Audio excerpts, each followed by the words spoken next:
back to the RStudio Enterprise Community Meetup. Hope everyone's having a great start to the week. If you've just joined now, feel free to say hi through the chat window and maybe where you're calling in from. Because we're focusing on Shiny today, maybe also share what's your favorite Shiny app you've ever created or a public app that you've seen. I always love to see new examples. Special welcome if this is your first time joining us today. This is a friendly and open meetup environment for teams to share different use cases and teach lessons learned, just meet each other and ask questions too. And so they happen every Tuesday at 12 Eastern Time. I'll say most Tuesdays at 12 Eastern Time. But I'll share a link in the chat where you can find out about their upcoming events too. But together, we're all dedicated to making this space inclusive and an open environment for everybody, no matter your experience or industry or background. And during the event, you can ask questions wherever you're watching from. So if you're on YouTube, you can ask there. If you're on LinkedIn, you can ask there. And you can also ask questions anonymously as well through the Slido link that I'll just put up on the screen here right now. We'll try to answer as many questions as possible at the end of the presentation too. Today, we have the pleasure of learning about open source environmental monitoring done with Shiny. And with that, I would love to bring my friend here up on stage, Wayne Jones, who will be presenting today. Thanks, Wayne. Thank you very much. Can you see the screen? Everything looking okay? Yep, looks good. Brilliant. Thanks a lot. Well, thanks a lot for the opportunity to talk to you today about my experiences with open source monitoring with Shiny. I'm going to talk principally today about an application that we've built called GWSTAT. That stands for Groundwater Spatial Temporal Data Analysis. A little bit about myself. I'm Wayne Jones. I'm a principal data scientist in Shell Global Solutions, and I've been working in Shell for 15 years now. And I would say that this is the project I've been working on for the longest, almost since I've been at Shell.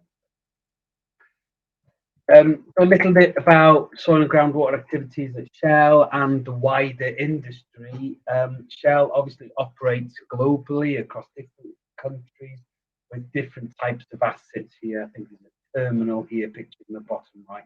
We manage a large amount of land, and we have some cases of groundwater risk and remediation. For example, if a petrol tank at a fuel station leaks, we have to remediate the situation. We do that with working with the environmental regulators. We do things proactively monitoring. So our larger sites, typical the refineries and terminals, we always monitor the groundwater. And we'll look for any contamination. The way that we operate in Shell is we work with third-party environmental engineering companies. They typically go out and they do the analysis, give us reports, and they work with the environmental regulators and come up with remediative solutions as and when needed. We've got a long history of research and development with academia and joint industry projects, and we always work in a kind of open, transparent manner, working hand in hand with environmental regulators. So first and foremost, what is GWSTAT? Well, GWSTAT is a collaborative project between Shell and the University of Glasgow. It's a user-friendly, open-source decision support tool for analysis and reporting of groundwater monitoring data. Underlying it is effectively the R statistical programming language, and we use a combination of lots of R packages, obviously including Shiny, together with some custom-developed algorithms we've built at the University. It's been around for a long time. I think I can't remember, to be honest with you, it's that long ago, but I think it's around 2010 when we released the first version. There's a few links there for where you can actually download and install GWSTAT there. Probably the best for this audience today is the gwstat.net, and that's hosted by the University of Glasgow. I'm not going to start by telling you where it is now. I'm going to start by saying where it was effectively, right? So the way GWStat used to work before Shiny was effectively, it was a combination of an Excel add-in of which contained various functions, including data input template. Here's an example of a very old-fashioned looking data input template. And we've had a graphical user interface using the R panel package, which is basically a wrapper for CCL/TK, which is, you can see a snapshot of the GUI here in the bottom right pane here. I don't know if any of you guys, probably not, have actually used TickleDK. It is it has a very strange programming paradigm, very, very difficult to program in, and the R panel function package is basically a wrapper which wraps up some of these, dare I say it, obscure TickleTA functions, right? And that makes it a bit more convenient. But the long and short of it is still very, very hard, right? And so when Shiny became popular, it was actually the University of Glasgow that approached Shell and said, look, we think this would be strategically a really good idea to do this. And what's more, they were willing to go above the beyond in Call of Duty and do it and actually do it for themselves as well, right? And in that process, we took, Git had come about as well, right? And it shows how long this has been around for. And I put a GitHub site there where we host the GWStat R package there, and it's open and visible to you, and you can view all the code from there. Before I give a demonstration of the tool in action, I think it's worth pointing out what it's actually designed to do. It's there for the analysis of trend in groundwater monitoring. How that typically works, right, is you get a site and you construct wells which give you access to the underlying water table. You take samples of the water, send them to the lab for analysis, and they come back with the concentrations of the various different solutes, xylene, toluene, total hydrocarbons, the lots, right? And the job of GWStat is to help analysts interpret trends. Is it going down? Is it going up? Where is this plume concentration spreading to, for example? And to do that, we use smoothing statistics, and I'll give more examples of this during the demonstration as well. Both smoothing in one-dimensional time series, for example, using local linear regression. We also use spatial smoothing. I think we do the groundwater elevation that, but uniquely in the industry, we use a spatial temporal smoother, which effectively, the way that the industry typically works is you get a concentration contour for one round of sampling. It's another concentration contour independently to the second round as you collect this information through town, and so on and so on and so on. So in the old traditional way of doing things, you would have three sort of spatial kriging models here. But GWStat does it differently, effectively does it in a oneer, right? And there are various different benefits of doing that, which is the subject of the paper that I'll reference later on. One of it being data extraction efficiency, where you just get more information out for the same amount of data if you fit one spatial temporal model rather than having separate independent spatial. Worth pointing out that it was with the help of the University of Glasgow, the underlying methodology for the spatial temporal statistics is penalized splines, right? So this is line-based methodology, and we went for this way more than anything because of the speed of computation. There are other things like Gaussian process modeling, three-dimensional kriging, but we found them take a long time to run. So at that point there, I'm going to move over to a bit of a demonstration of what the actual tool. I'm going to start off by saying what it used to look like, so you get a look and feel for it. We have a GWStat add-in, and this is typically how most people in industry access GWStat add-in. It's access GWStat. It's via this add-in here. The way it used to work was here.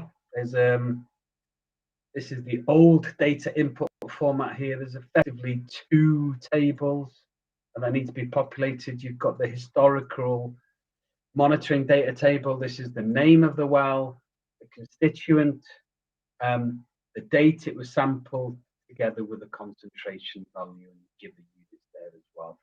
In addition to concentrations, you can add groundwater elevations. This is how high the water table is, and that enables you to estimate groundwater flow direction underneath the ground. And the second table is a table of the well coordinates, and these are treated like Cartesian coordinates. Yeah. What happens is in terms of the connectivity between XL and R, it's a bit of a hack, if I'm being totally honest with you. When you click analyze from the data menu here, there's various options that I don't have time to go into, but basically what's happening here is it's using VBA macro to basically create CSV files here, and then it's running R in batch mode and returning this graphical user interface. This is again going back to the old style of doing things here. So you can see here we have quite involved, as Rachel said. There's quite a lot going on. There's quite a hit to the senses, but it does give you the different graphical output, right? But then I wanted to show you this to show you the progression in terms of the graphical user interface, in terms of how it looks on the eye and the function and the underlying functionality. Professor Adrian Bowman, who was behind this R panel package, I asked him how did he feel about Shiny coming along and basically taking over, and he was ecstatic. He was really pleased. It just shows progress. Anyway, I'll move over to the newer version of Geospatial. We're on currently version 3.12. The Excel add-in looks a lot nicer. There's various different data input templates here. In addition to a basic example, we have a more comprehensive example. It shows off the more groundwater specific functionality. But one of the nice things about it is the ability to overlay a shape file as well.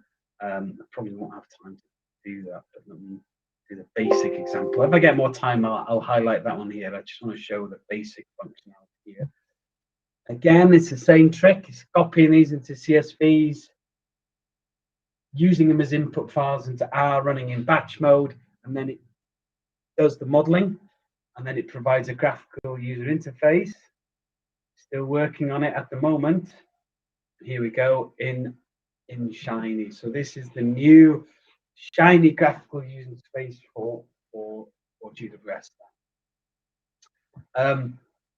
Again, you can see instantaneously it looks a lot nicer. It looks a lot more up to date. You don't have to overlay all the graphs in one place. There's lots of tabs and more sophisticated view functionality.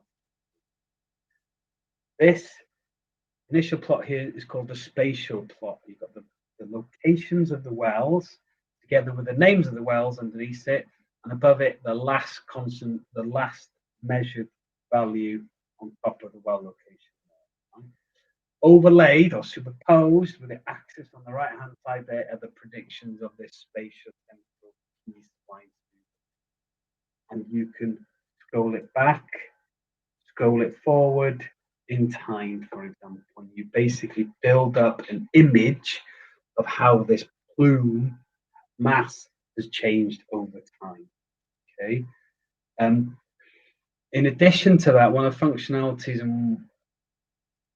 to better quantify what exactly has happened to the plume, because without having these objective measures, it was getting confused about the interpretation. But let me give an example of how we come across that. You can press this button here, plume diagnostics. What this does here, it takes a time slice from this spatial temporal smoother, delineates a plume with a prescribed threshold value of 10 micrograms per liter.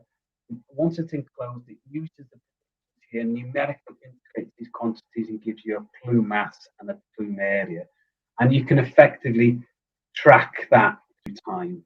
So you can effectively measure the total amount of contamination at your site, and you get, if you press this tab here, for example, what you get is a time series of plume mass, total plume area, and the average plume concentration. Right? So this is an objective measure that we calculate from the underlying analysis, and which doesn't rely on the interpretation of the user of these plots. There's various drop-down boxes here on the right-hand side where you can choose different options, different substances from the initial data sets. I've done xylene there. You can change the units. There's a range of different plot types. If for whatever reason you just want to plot the data, you can do plot terrain circles, for example. You can toggle well labels on and off, show the groundwater contour here. So the blue arrows correspond to the estimated groundwater direction of flow and strength. Effectively, you can see in this situation here, because the water levels are high in the kind of northwest region and low in the southeast, we anticipate the groundwater to flow in that direction. The blue arrows are estimated with a technique of doing a triangulation between the well locations and fitting a plane to them, just reading the gradient of that off.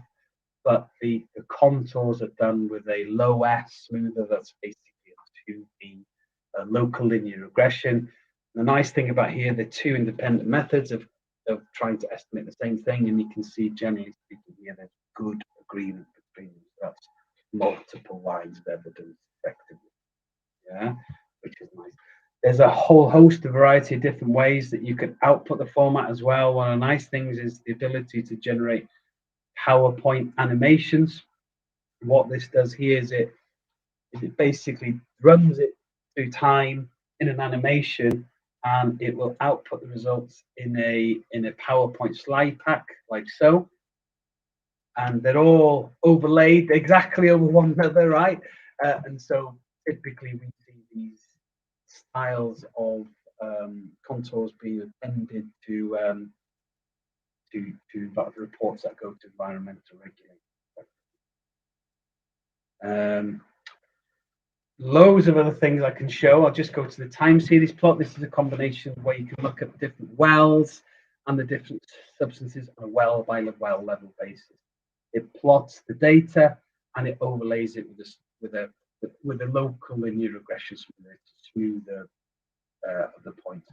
Again, challenging intervention where they just typically do, linear fits, and there's examples here where, interpretation of a linear fit is a lot different to what it was with Transmoother. Linear fits as just flat, basically, whereas this Transmoother is not constrained to be monotonic in direction. The interpretation here, I think, is closer to the truth, which is namely increasing rapidly and slowly decreasing over time. Loads of the functionality. Again, you can overlay the groundwater levels, you can show legends, you can export in a variety of different formats. And there's other functionalities which allow you to generate specific reports as well, which is neat. This one is a 2x2 matrix, effectively, of all the different combinations of wells there. Obviously, there's potentially a lot of different combinations of wells and solutes, right? So what we have here is the trend and threshold indicator matrix. This is where it has a is a lookup table of all the combinations for particular time slice, and it gives you a color key reporting on the trend, right? And you can see that dark green means it's trending downwards very quickly, red and dark red strongly increasing. So this is a high-level lookup about what wells you may be having issues with, and the ones you're drawing attention to here are benzene from monitoring well 7, benzene from monitoring well 11. Let's do a deep dive on that. Let's go to benzene monitoring well 7. And you can see, yes, indeed, at this site, it's increasing rapidly. And 11, the same as well, right? And that might be harder to spot if you're going through each one of them individually. And there's an equivalent plot, but not looking at trend, but the absolute level of there, and it's basically a traffic light plot telling you above, below, or statistically not different from the pushback threshold. There's a variety of different plots here as well. This is one of my personal favorites. It uses lattice, as most people might recognize, right? We haven't moved into GT plots yet. We might do one day in the future. And you can just customize this. This is basically all the concentration data for all the wells at this site, right? You can see that the different solutes are in different colors, and each cell corresponds to a different well, right? So it's a very, very concise plot.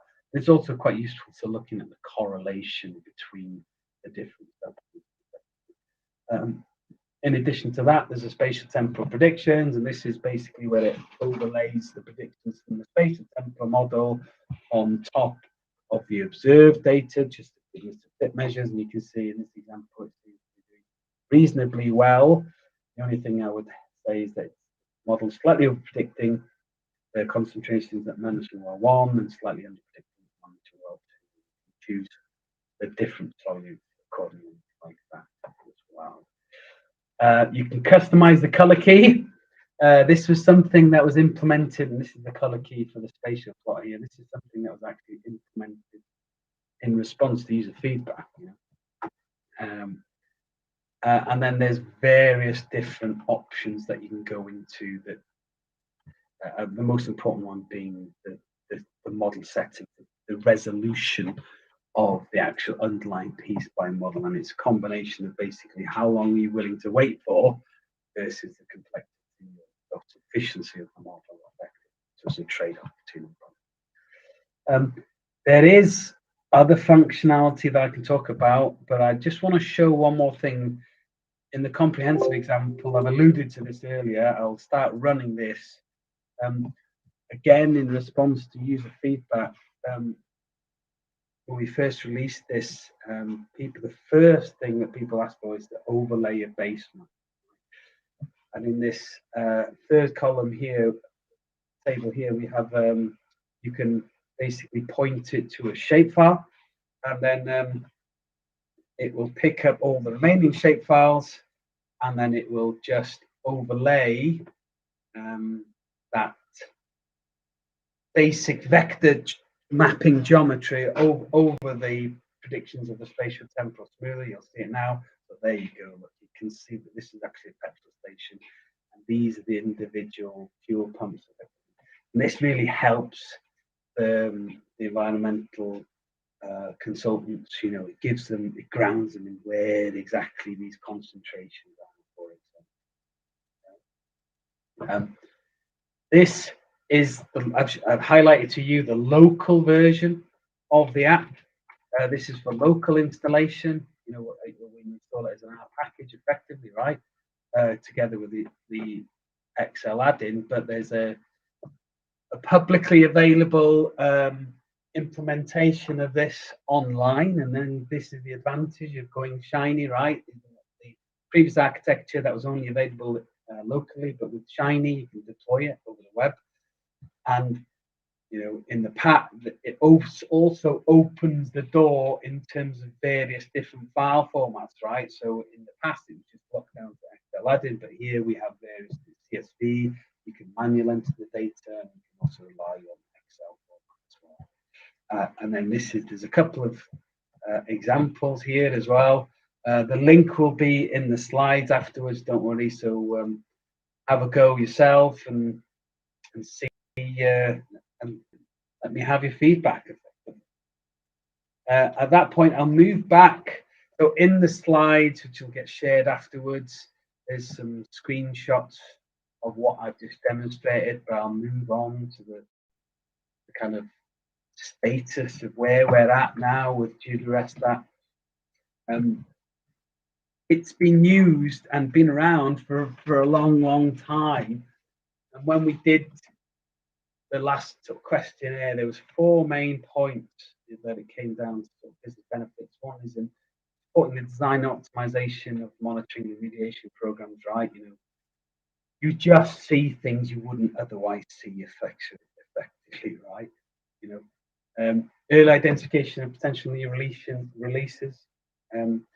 One example here is when we were actually promoting Geospatial, the first version, the way we did it was we asked people for their data sets and we presented the data back to them, Geospatial, and even in those few exercises, we saw, they noticed things that they hadn't previously seen. So it really does, give you more insights than the traditional methods that guys were looking at. Rapid interpretation of complex data sets. It's principally designed for the smaller data sets, where you have typically the retail fuel stations, where you have small data sets where it's perhaps not worth setting up a full ArcGIS, for example, data set. But it works equally well for the large data sets as well. And it's got inbuilt reporting functions which take, consultants in the past used to take ages to do it. Imagine replicating some of this stuff in Excel. It would take you ages and ages and ages to do it. Right? So that on its own is a huge time saver. One of the the good things about being open source is that it's open and free to use, right? And it gets used a lot more than it would be if it wasn't open source, exactly. One of the bad things about open source is you don't know exactly where it's being used, right? But we've collected evidence of its applied use, and it's been used, typically globally. It turns up in all manner of different places. That today just surprises me. It's been used on a Navajo Indian Reserve in America. It was discussed in an Indonesian, student geology group. It's been used across the US, Australia, Pakistan, and loads of different places across the globe. And there's a variety of different use cases at this web link here, which is really useful. We've worked with many environmental regulators, and it's referenced in some of the environmental regulators guidance document, and we've just highlighted there the UK Environment Agency, but we have done joint presentations with the US EPA. They particularly like the plume diagnostic tool, this ability to quantify the degree of contamination in the plume through time effectively, and we are included in the standardized guidance documents for the field of groundwater monitoring. So it's well established and it's been around for a long time. It's still being used more and more and more. I suppose the only downside of being open source is I don't know where it isn't being used, right? So where are the gaps effectively is something I'd like to learn. So I could perhaps try and plug those gaps. I suppose, retrospectively looking back at, why it's been successful. And this was a good exercise, actually. I suppose they haven't written it down. It was the right tool for the right time, right? It wasn't trying to be more than it actually was. It wasn't a hugely sophisticated statistical tool either, right? It's basically a visualization tool with some three-dimensional smoothing, effectively, right? But critical was adopting the open source framework, especially in the field of groundwater monitoring or environmental modeling in general, right? It increases accessibility, so more and more people use it. The more and more people that use it, the more well-respected and adopted it becomes. Also, there's transparency. If we were using a black box tool, our environmental regulators may be inclined to question the underlying methodology when it's here, all laid out with all the code fully transparent, so it's fully open to see. And it's free to use, which is also important, especially in certain countries, third world countries in the world who are using it now. Another critical success has been developing that strong relationship with an academic partner. We've typically done it with engagements with a string of different PhD students, which has helped build that relationship. And we've been working now, over 10 years, and we're on our third PhD student as well. I think it's also worth pointing out that the university was incentivized, UK-based university, by the Research Excellence Framework, right? And this is about quantifying the impact of academic work in society effectively, right? And I think this was probably one of the reasons why Glasgow were willing to go above and beyond the call of duty and put their own time and resources into actually developing the shiny version of Geospatial, right? So they paid for a postdoc for a 6-month period to port the code where it was before into shiny. Other factors include computational speed, right? You know, when you work at Glasgow, they say, "Oh, there's kind of different models we could do," but there was always a trade-off between the time it took to run the model versus, you know, the correct model. And I think we hit upon a reasonable compromise in using P-splines. They're very, very quick. And I don't think it would have been adopted the way it had been if it took, you know, sort of hours for it to run the model. I think it would have got anywhere near to where it is now. The fact that it's computationally fast is one of the, in my opinion, anyway, one of the critical success factors. And that might be, you know, slightly against some of the statistical pennants out there, right? But I definitely think it was the right choice.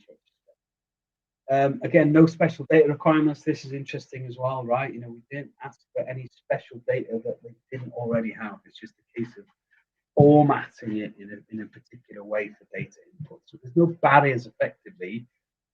So we made it as open and transparent and reduced the barriers for entry, made it easy as possible. And of course, the one I would like to talk about specifically is adopting that shiny framework. I think that's been absolutely one of the critical success factors. And there's many benefits in doing that effectively. You know, it's, you know, first and foremost, it's a more sophisticated, up-to-date graphical user interface. And I only know that because of what I was using previously, right? You know, it was, you know, some of the older technologies there now, right, are not as nice to program in. You know, it's very difficult to implement. And as a consequence of that, it's hard to support and develop and maintain it, basically, right? But, you know, Shiny has is a structured graphical user programming, has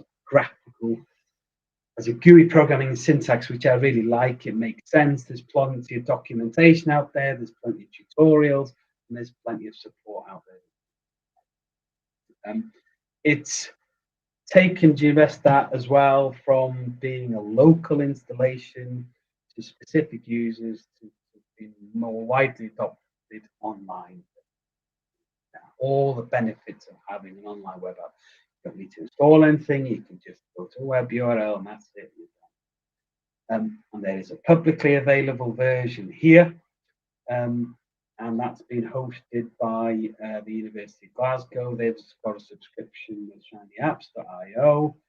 However, you know, this is mostly for demonstration purposes, I would say, or fine if the data is, you know, insensitive, but if you are concerned about data security, then there are two pieces of advice, right? One is you can go down the local installation, so keep it local, right? So any data you have doesn't move off your own PC, for example. Or if you want an online version of it, what you can do is you can basically build your own internal Shiny service internally within your computer infrastructure, right? And I know, you know, Shell, we have our own RConnect internal service, and I know BP have got their own internal service because they've done it, got advice from me on how to do it, basically. But obviously, they see the value in using Geospatial as well, to the point where they've actually subscribed to Shiny server and RConnect. Another benefit as well is that, you know, it's been successful for Geospatial, but the underlying architecture is actually being used for other open source tools as well, right? So there's a monitoring toolbox supplied by Kunkawi. Again, it's an open source monitoring tool for LNAPL. LNAPL is the kind of pollution you see on top of puddles. You see the rainbows on top of puddle. It's more related to that type of contamination. And again, open source toolbox, you can look up from there. The interesting thing about this one is, yes, it's usually do rest that as a modeling template, but in this one here, and this is sort of bringing on to RStudio and what the latest things are with RStudio, it's using a combination of both R and Python code in the same place. And I asked them, why did you do it in both languages, right? Because I think it was easier to maintain in one language. So they said, it was resources, right?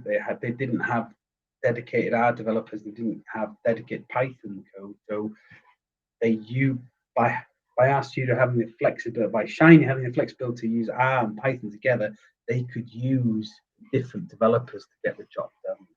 I think that's an important point, especially for where RStudio is going. Like going forward, and I'm conscious of time now because I'm coming to an end. Where we see the future is through sustainable remediation, right? So this is again alluding to what I said earlier about the spatial temporal.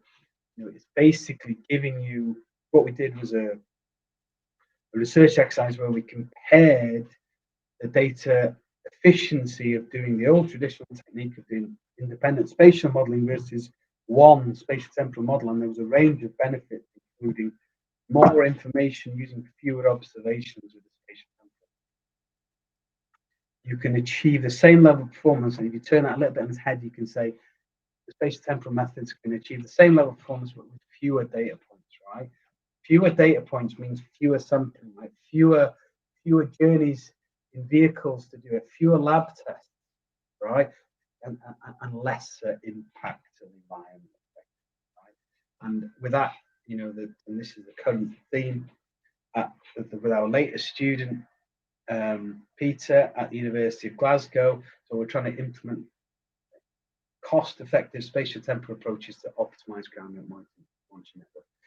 Irrespective of the design, we know we can get more data efficient using spatial temporal. But if we actually add the fact that we know we're going to analyze it in the spatial temporal model and design it like that, we can even be more efficient. And that means effectively less sampling, less wells, and less impact environment. Last closing point, I guess, what haven't I done, which I would really like to do with Geospatial? Typical data format is in Excel, and that's because typically the data sets are warehoused in Excel, right? But more and more now, we're seeing, central databases where it's managed in a lot better way, right? And the approach up to now has been basically to query these databases in GWS format and then just put them into Excel spreadsheet. But then that's still a kind of 2 or 3 step process. What I'd really like to do is full integration, right? So you just log into that and it actually just gives you a table and it automatically queries that table from the site that you choose. So there'll be one portal that you could design, and anyone in, say, Shell or any organization could basically, have, at their fingertips an analysis of all our groundwater monitoring sites. So that's one of my to do in the future, and I think RStudio and Shiny will come in very, very useful for that. And on that note, Rachel.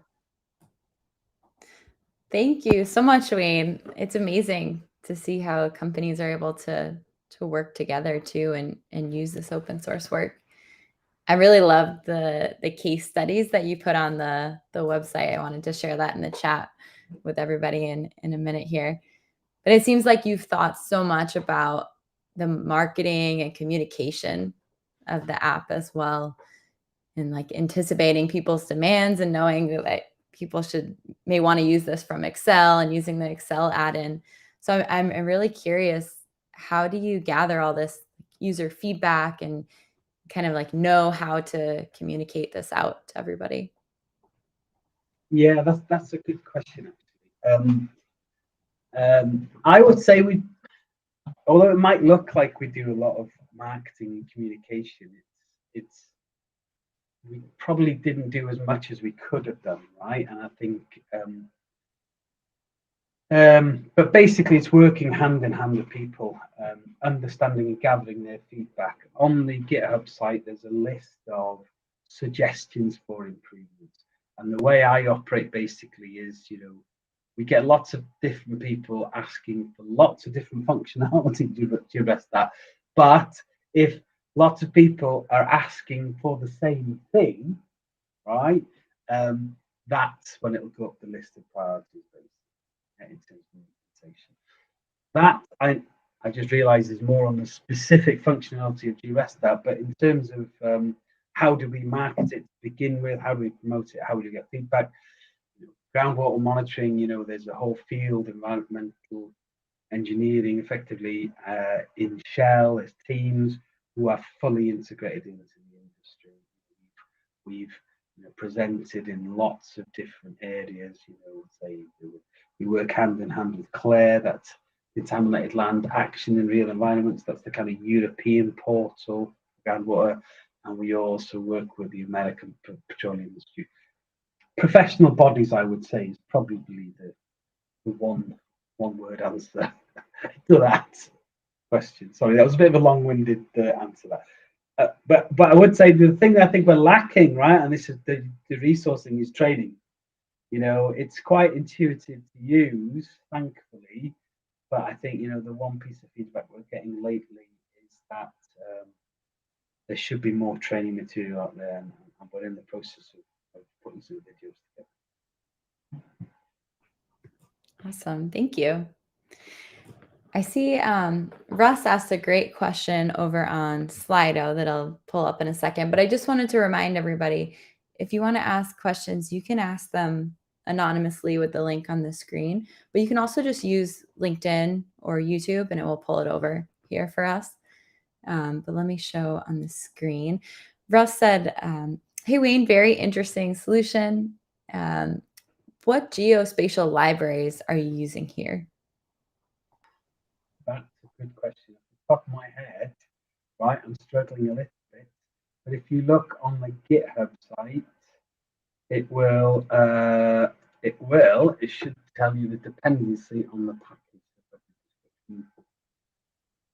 And you can see there, look, so if I share that, if you can, there's the different packages I'm using there as well. SM, SP, and Splunk are the ones that are the spatial in nature, effectively. Yeah.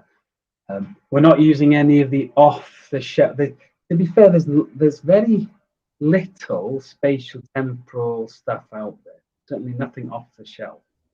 And those that are out there almost insist on the data being regular in nature because it's convenient for the algebra base. But we don't have regular data, so we've had to build our own components in there, and all the spline code is within the package source. I think this might have answered then this question, but are there additional geospatial libraries you'd like to use instead, but would require too much rework? Yeah, I mean, we are in the process of building, different additional functionality into it, right? I don't think there's anything there that we want to implement, because if it was, we would have already implemented it effectively, right? We're having to build this stuff ourselves now, probably because it's not been done before. So case in point, what we've implemented, leave on well out analysis is the latest thing. So this is the ability to basically just drop a well, refit, and compare the results directly against one another. Right? Going forward, there'll be more sophisticated tools to do this, which will actually give you sampling designs as to what wells you should sample at different points. And we haven't found any, much to my regret, we haven't found any of them packages out there already. Right? There we go. So we're having to develop them ourselves, basically. If anybody knows of them, feel free to share them in the chat too. Please do. Yeah, that would be really good. Yeah. Another question that was over on Slido, anonymous question was, I know you just shared the GitHub, but do you have a reference for your work generating the PowerPoint slides from Shiny? Oh, God. sorry, I muted you. Yes, I'm trying to think what we actually use. I think we use Officer or something like that, right? But if you have a look at the code, it will tell you how to do it. If you search through the GitHub, off the top of my head, I can't remember. I think it's using Officer. Awesome. If you search for PowerPoint in the GitHub clone repository, search for PowerPoint, and you'll find it there as well. There is a very old-fashioned package called R2PPT. I am the author of that package, but it's a bit outdated now, and it's probably going to get mothballed from Cram fairly soon.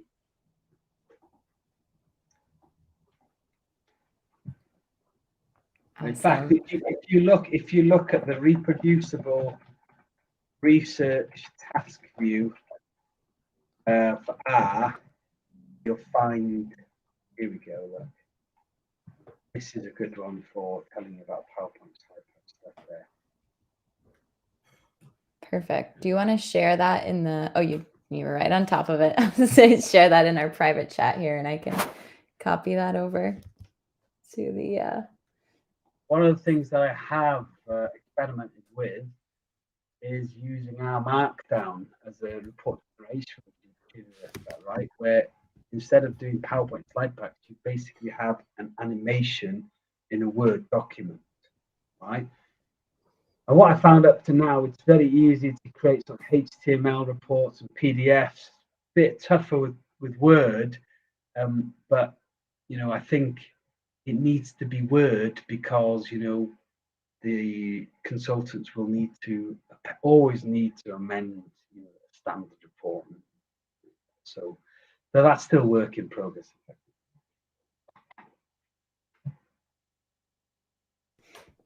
I just saw a bunch of other Slido questions cover that I'm just going to copy over so that I can show them on the screen here. But one was, for Excel manipulation, is Open XLSX being used? Sorry, Wayne, I was muting you because I think it was echoing my voice, but I've unmuted you there. No, it doesn't, right? We used to use a package called DCOM client, but we found it kind of not particularly well supported. So I wrote a little bit of a hack, to be honest with you, right?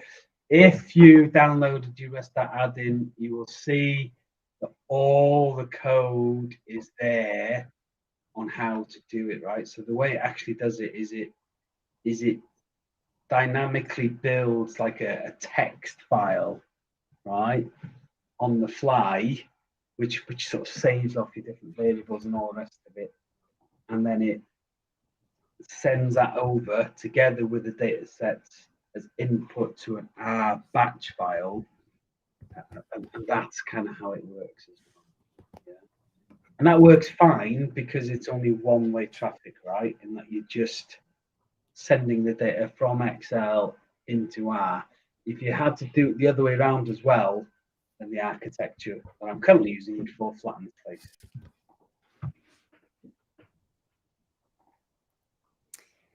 I see some nice feedback in the Slido. Hey, Wayne, nice presentation and Shiny app. Love how everything is reactive to input widgets and how you've got rid of a trigger button. And the follow-up question there was, how long did you take to build the application, and what were the key things you knew needed to be in the app from the start? Yeah, that's a good question, right? I mean, in terms of, it wasn't me that actually did the first Shiny version, right? We had a postdoc who was doing it on a 6-month basis, but he ported most of the functionality that was there before. And then I've added to it since, effectively, right? Key to the number one was the spatial plot, right? Having that movie of the spatial distribution and solid exchanging through time is number one, right? And then everything effectively follows from that. That's the unique plot, right? That's the plot that was really hard to do in Excel, for example, which is typically how some of the consultants used to do this in the past, right? You could do the well-time series plots, you could do, different overlays and all the rest of it, but the spatial distribution through time, that's really the core, yeah, the unique selling point. Hope that makes sense. And I guess I would say convenience as well, right? Having it all there in one place, in a reproducible, repeatable fashion, right? The data input's always the same, and you get lots of options on plotting. The same cannot be said of doing it in Excel manually. It just take all day for people to come up with a lattice of plots. You can do that in literally seconds. Thank you. One other question is, did you have to make the case for using open source? Right. This is a very good question, right? I didn't, it wasn't even my idea to go open source, right? It was the guys at the Groundwater. They work in the space. They knew how it worked, and they realized early on that open source was the way to go for the reasons I pointed out earlier, right? And what I'd say is, Shell as an entity, more and more, we want to adopt, use, and also write open source code as well. And there's various people I know. And it's also a really great motivator, right, with our employees. I think people really, really like giving back via open source. And it motivates and promotes loyalty in the staff, basically. And I think we'll do more of it going forward, inshallah, definitely.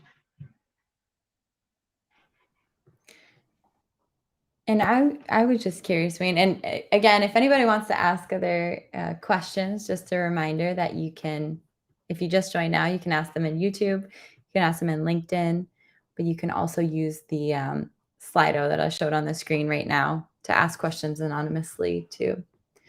But thinking about like the upkeep of the application and as you make improvements to it, I was just curious, Wayne, what does your team look like, and how many shiny developers do you have, and how many data scientists? Yeah, I mean, what I'd say is I would say there's a smallish team, right? So I have Luke from the soil and groundwater team. He's the subject matter expert in that field. And then I have the collaboration with the University of Glasgow, which tends to be more the R&D arm. In terms of support and maintenance, it tends to be me, right? And again, this comes back to being open source. I don't know whether, I suppose I get, 4 or 5 emails a week or something like that on average, I'd say. I don't know whether a lot of people are using it and they have a small number of issues, or whether there's a small number of people using it with and a large proportion of issues. It's one of the drawbacks of being open source. But yeah, it is a worry, really. In terms of sustainability, if I fell underneath a bus, God forbid, I think there needs to be a better plan B in place, right? Too much of it is just reliant purely on me for driving it forward. But that's one of the reasons why we're doing it open and transparent. We welcome people to come on board, and get involved in these open source projects, so it doesn't rely just solely on one person. So if anyone wants to volunteer, then we'll gladly help out by all means. Thank you. I see another question that came over on Slido from Ivan, and is, thanks for sharing, Wayne. We're facing a bottleneck with Open XLSX going from R to Excel. Would have never thought of calling R via VBA. Is the VBA code in GitHub too?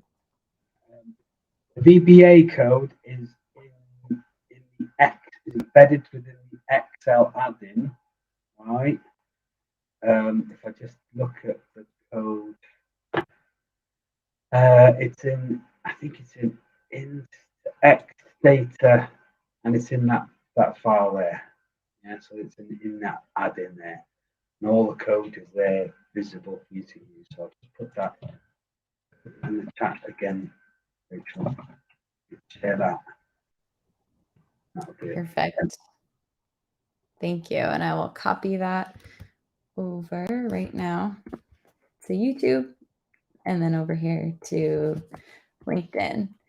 Thank you all for the great questions too. I just want to double check over to Slido because I see somebody just asked about the link there.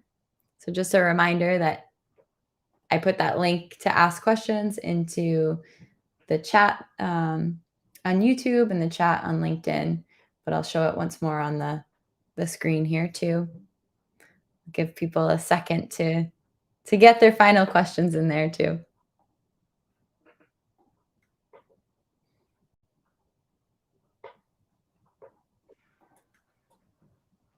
Let's see.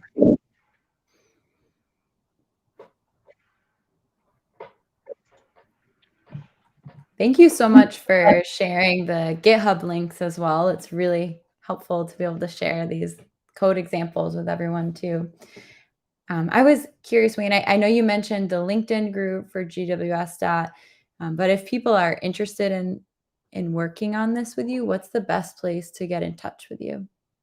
Just drop me an email. I think my email is there on the user manual.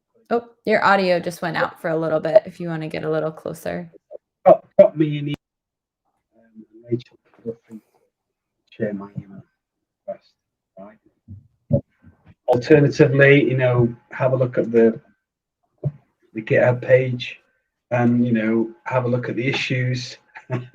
Suggest some enhancements or rest of it.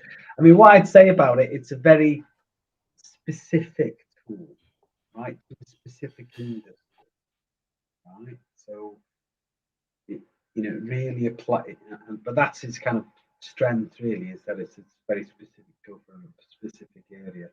So really you're kind of looking for people that work in the geology space who have a bit of domain knowledge to come in and be able to help on that side as well. But everyone is welcome to help, believe you me.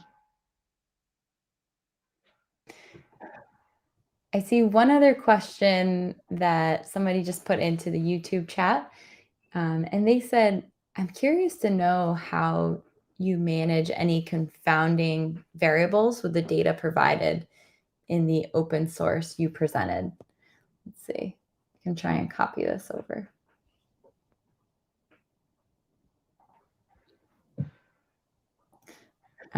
Sorry, they asked to be anonymous, so I don't want to just like show it up on the screen, but I can reread it. It said, I'm curious to know how they manage any confounding variables with the data provided in the open source you presented, or biased data. It's a good question, right? I mean, I would say typically we don't have any confounding variables. I'll explain why in a minute. In the time series plots, right? It's not like we're doing a regression of one against the other. It's always against time, right? So it's always against an index. When it comes to fitting the spatial plot, right, it's using splines. All right, so it uses a three-dimensional spline basis. And obviously, these variables by design are not going to confound one another. The danger there is overfitting, right, more than confounding parameters. And this is where p-spline comes into its own, is that it penalizes the step changes from these parameters estimated from the spline, and that's what controls the degree of complexity and balances between under and overfitting effectively. Yeah, so confounding variables isn't really an issue for that reason, because we use spline, and by design they're not confounded. Overfitting is, but it's controlled through this penalized spline framework.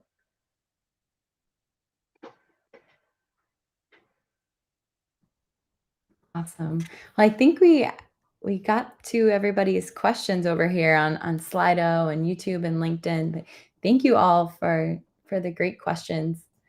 I did just want to let everybody know that while you're all here, if you are interested in joining future events, we'd love to see you at those. You can view upcoming meetups, which happen every Tuesday at the same time at this calendar here. And we also have a data science hangout every Thursday at noon Eastern time as well, where you can hear from different data science leaders in the space in a very informal setting and ask any and all questions to them.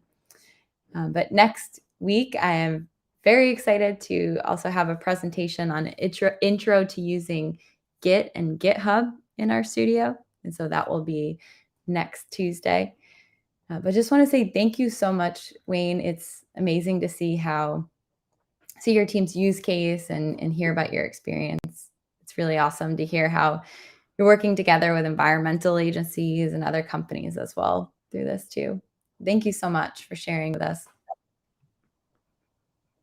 Thank you. Have a great rest of the day, everybody. Thank you. Bye. Thanks, Wayne.